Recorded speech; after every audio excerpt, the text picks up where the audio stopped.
প্রতি বছরের মতো এই বছরও আমার বোনেরা আমার বার্থডের আগের দিনকে অর্থাৎ 12ই জানুয়ারি রাত্রি 12টার পরে, মানে আমার বার্থডে হচ্ছে 13ই জানুয়ারি, তো ওরা 12 তারিখ রাত্রি 12টার পরে আমার জন্য প্রতি বছর একটা কেক আনে। আমাকে কোনো বছরই বুঝতে দেয় না, কিন্তু আমি যেহেতু এটা প্রতি বছর হয়ে আসছে তো আমি বুঝতে পারি যে আমার বোনেরা ঠিক না, মানে একটা না একটা কিছু একটা সেলিব্রেশন ওরা ঠিক করবে। তারপর আমাদের রাতের বেলার সেলিব্রেশন তো কমপ্লিট হয়ে গেছে। তারপরে হয়ে গেছে পরের দিন, মানে 13ই জানুয়ারি। সকালবেলা উঠে আমি একদম ফ্রেশ হয়ে খেয়ে নিলাম হচ্ছে আমার ফেভারিট লিকার চা। খেয়ে তারপরে একদম স্নান করে নিয়েছি, নিয়ে এখন রেডি হয়ে নিচ্ছি, কারণ আমি যাব হচ্ছে গিয়ে পুজো দিতে। তো প্রত্যেক বছর আমি সন্ধেবেলা করেই পুজো দিতে যাই, কিন্তু এইবারে আমার সন্ধেবেলা হবে না। তো আমি ওই জন্য সকালবেলাটাই পুজো দিতে যাচ্ছি, যদিও সকালবেলায় দেওয়া উচিত, কিন্তু কোনোবারই আমার দেওয়া হয়ে ওঠে না সকালবেলাটা। তো এইবারে আমি সকালবেলাটাই একদম ঠিক করেছি যে সকালবেলাই যাব। তো সেই অনুযায়ী আমি একদম রেডি হয়ে বেরিয়ে গেছি। আর সেই দিন ছিল প্রচণ্ডভাবে ট্রেন লেট। আর তার থেকেও বড় কথা, সেই দিনকে আমার রেডি হয়ে বেরোতে বেরোতেও অনেকটা লেট হয়ে গিয়েছিল।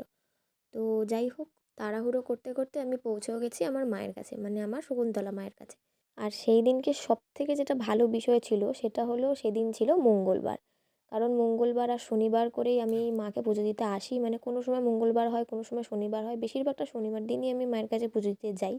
আর সেদিন ছিল মঙ্গলবার, মানে ভীষণই ভালো একটা বার। মার কাছে যাওয়ার আমি খুব ভালো সুযোগও পেয়ে গেছিলাম। আর প্রতিবারের মতো মায়ের কাছে গেলে আমার চোখে জল চলে আসে, সেটা আমার, মানে ওটা আমার হবি। যাই হোক, তো বাড়িতে গিয়ে তারপরে ঠাকুমা, বাবা সবাইকে প্রণাম করে নিয়েছিলাম। যদিও এটা আমার সকালবেলা উঠেই করা উচিত ছিল, তো আজকে ব্যাপারটা উল্টো হয়ে গেছে।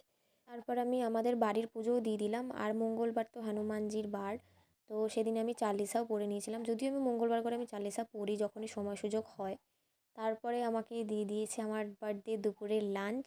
তো লাঞ্চে প্রচুর কিছু ছিল, তো আমি সবই খেয়ে নিয়েছি, কোনো ব্যাপার না আমার কাছে, কারণ আমি প্রচণ্ডভাবে খেতে ভালোবাসি। তো এত কিছু দেখে তো আমার কিরম একটা জানি পাগল পাগল লাগছিলো, আমি ভাবছিলাম কতক্ষণে আমি খাবো।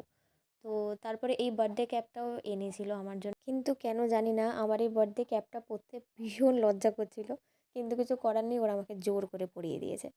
তো কেক কাটা আমাদের হয়ে গেছে। তো আমি বসে গেছি আমার আসল কাজে, অর্থাৎ দুপুরের লাঞ্চ করতে। তো আমার লাঞ্চ হয়ে গেছে, আর আমার বার্থডে ক্যাপটা পরে আমার ভাই এখন লাঞ্চ করতে বসেছে। তো সবার সাথে ভীষণ ভালো কাটলো আমার এই বার্থডে দুপুরবেলাটা। তো সন্ধেবেলা আমি একটু বেরিয়েছিলাম একটু ঘুরুঘুরু করতে।